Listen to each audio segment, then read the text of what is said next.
A rumored Raptors-Warriors trade has a lot of Toronto fans fired up, debating about whether or not it'd be a good move for our team, so I'll break all that down in this video, as well as Jack Armstrong speaking out on people criticizing Scottie Barnes in recent weeks. Additionally, Trae Young may be beefing with the Toronto Raptor, and we have a whole bunch more to cover. So without further ado, let's dive into all this Raptors news. Hello everybody, Ben Rogers here on the Raptors side, just breaking down the latest Toronto Raptors news. And if you guys want to stay up to date with everything surrounding this team, definitely hit subscribe. We're trying to keep growing the channel, so gotta keep asking you guys to hit that sub button. But also, still a little bit congested, so I apologize if I sound weird again on this video here today.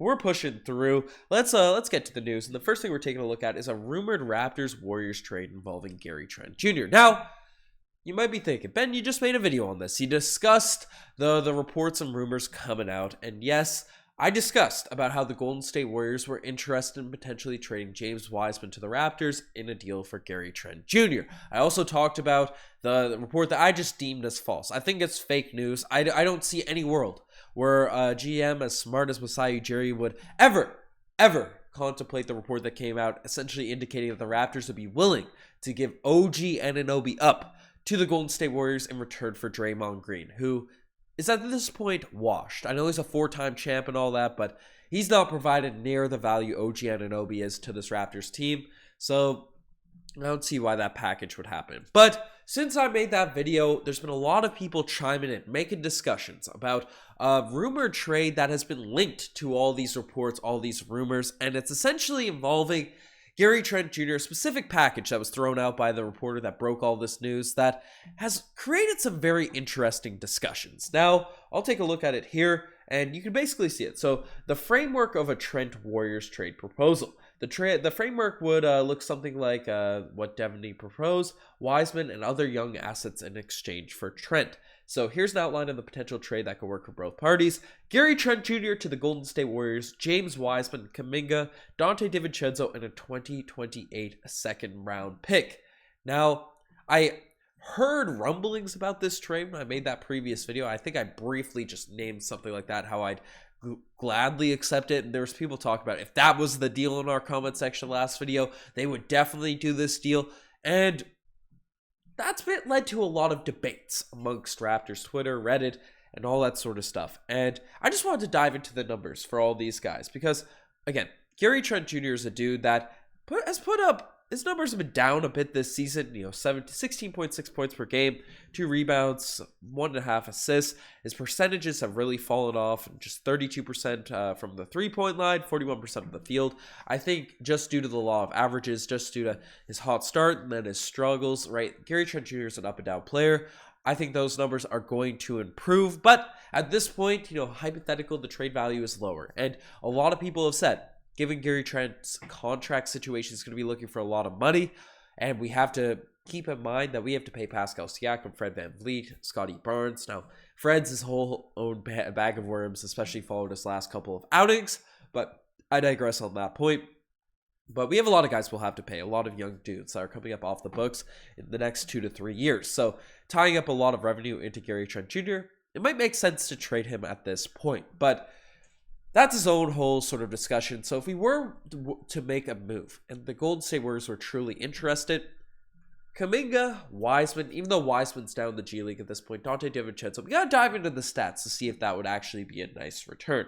Now, the first player we can really take a look at is Jonathan Kuminga, because he's a dude that is just oozing with potential, but his stats right now are not too hot, right? 5 points per game, 2 rebounds, 25% from behind the three-point line, but he himself is young. He's very athletic, and when he was drafted in the lottery for, during the Scottie Barnes year, he's only in his second season this season on a team that won an NBA championship last year, so he doesn't have a glorified role, even though with the losses of Otto Porter Jr., who ended up coming to our team actually, but people were expecting him to take a step up this season, and his numbers haven't really reflected a huge jump in progress. So, his trade value is going to keep dwindling, I guess, while he doesn't take that jump, but still a dude with remarkable athleticism and in a Raptors development staff could really potentially grow. But the guy that I think would be the centerpiece a lot of people look at in terms of the return of this package is James Wiseman, who himself Also, doesn't have that hot of stats, like 7 points per game this season, 4 rebounds, 2.4 fouls, and not a lot of minutes. Doesn't shoot threes. He's effective from behind the field goal, like he's pretty efficient around the rim, but his performance, him and Steph Curry, they haven't really been able to mesh. He's long, wiry. Again, like Jonathan Kuminga, the intangibles are there in terms of his prospects of being a great player. And these two guys fit the Scottie Barnes. I guess Gary would be out on this, but the Precious Achiuwas, the OG Anunoby even timeline, and that young core group that we want to build up. And, it hurts us, I think, definitely in the short term in terms of being a win-now team. But it does give us that 7-foot center. But Christian Koloko is continuing to improve as the season goes along. So, do we really need that 7-foot center that desperately? Who really knows? But it's interesting. And he doesn't seem that engaged as a rebounder, as a rim protector, even though those natural instincts are there. But just like Gary Trent Jr., when he was brought to our team, he wasn't much of a defender. So maybe we can mold these young players into what we want them to be and their athleticism. But the Golden State Warriors have a strong development staff there as well. So I don't know. It's tough to gauge the value of those guys. And then I know a lot of people are high on Dante DiVincenzo. Like, you look at his stats this season, they aren't too hot. 36% from behind the three-point line, which is solid, but 5 points, 2 rebounds. But these numbers can have to be taken with a grain of salt. He's recovering from injury, and he hasn't got that much of opportunity. So, again, you look at the box score, you're not getting nearly the return, the type of player that Gary Trent Jr. is. And for a Raptors team that wants to win now, that wants to take advantage of this Pascal Siakam MVP-like season, Fred VanVleet being an all-star last year, even though he's struggling in recent games. Lots of young guys on this team. It's hurting our chances to win now, but in the future could really make things happen. So let me know in the comment section below if you guys would like the Raptors to follow through on a deal like this, because it's definitely interesting depending on the trade-offs you're looking for. But the next thing we're taking a look at, the next thing we're discussing, is Jack Armstrong speaking out for Scottie Barnes. Now,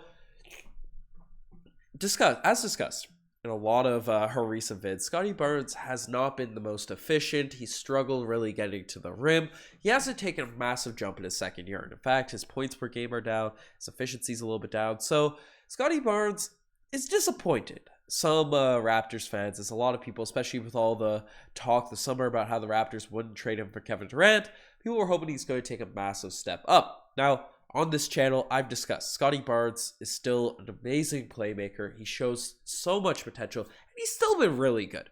Like, the defense has been focused in on him. They've been locked in on him more so, and I think he's been doing a solid job this year, even though some moments have been a little bit ugly. The injuries are a little bit concerning, and people are going at me yesterday for blaming Scottie for choking or something. I literally raved the entire video about him being a beast, so however you guys want to take that, I don't care. But Jack Armstrong explicitly called out a lot of these Scottie Barnes haters in his post-game wrap-up on the Raptors YouTube channel that they have, and had a lot of things to say about Scottie Barnes. And he was roasting people for saying that people have expectations for him to be a Hall of Famer in his second year, that people are focusing on, there's teams now that he's the Rookie of the Year, people are locking in on him a lot differently this season. So it makes sense as points per game are a little bit down. And he made a very interesting comparison to Scottie Barnes to Tracy McGrady, who himself, Tracy, had a Hall of Fame career. Jack Armstrong explicitly brought him up because he got to watch him in his younger seasons in Toronto. But Tracy's a guy that legit, as soon as he left Toronto, like after his following, his first couple seasons, exploded onto the scene. And he sees a lot of parallels in terms of those two guys.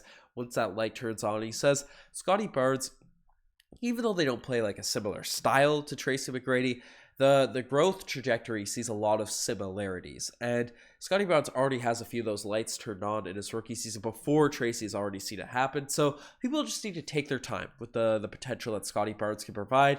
He wasn't willing to say that Scottie Barnes is going to be guaranteed a Hall of Fame player, but he absolutely loves what he brings to the table. So, I respect Jack Armstrong for coming out, making a passionate take, calling out people that are hating on Scottie Barnes, because even though the ugly miss at the end of last game, even though the stats aren't too hot right now, you could see the growth in his game even this season. I think things will only continue to get better as the season goes along. So shout out to Jack Armstrong for speaking out on our boy Scottie Barnes. But we got more stuff to dive into. Another one of our guys, Kyle Lowry, has been making history down there with the Miami Heat, and he put himself in a very select group over this weekend due to his performance last night. And Kyle Lowry is one of five players, yes, that has recorded a triple-double in 13 plus seasons. And that's LeBron James, Jason Kidd, Russell Westbrook, Magic Johnson, and now Kyle Lowry.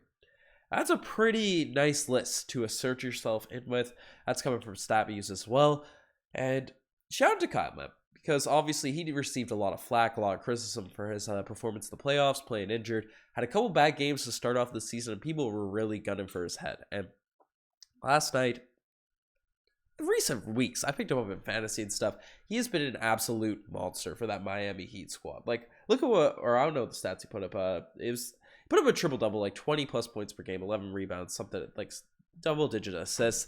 He's just coming out and get W's, and even though the Miami Heat are losing, it's not due to Kyle Lowry's performance. So I love him, breaking into these weird, obscure stats. But anytime we compare the Raptors' growth to some of the NBA's goats, it's a positive thing. But the final thing we're discussing in this video is Trae Young beefing with a Toronto Raptor. He talked about his bench taunt to the Raptors following last game. Now, a lot of people were trash and bagging on Trae Young about celebrating very hard for a Hawks win over the Toronto Raptors in a game where the Raptors essentially didn't have half their roster. And Trae is known for taunting. I love it. Even though it sucks when it's going against your team, you're frustrated at the time. I love it when the Joel Embiids, the Trae Youngs of the world get a little bit cocky, right? Get their games going, especially if off the court they're pretty chill and stuff. But in the game, the heat of the moment, they're getting the drama hyped up. But Trae Young pushed the drama a little bit more on Twitter last night as he came out and essentially responded to a tweet. Someone was saying Trae Young is hilarious for waving at the Raptors bench like that after AJ Griffin had the buzzer beater. He responded, "It wasn't to the whole bench. It was to one guy, and he know who he is." So he says it's all a part of it.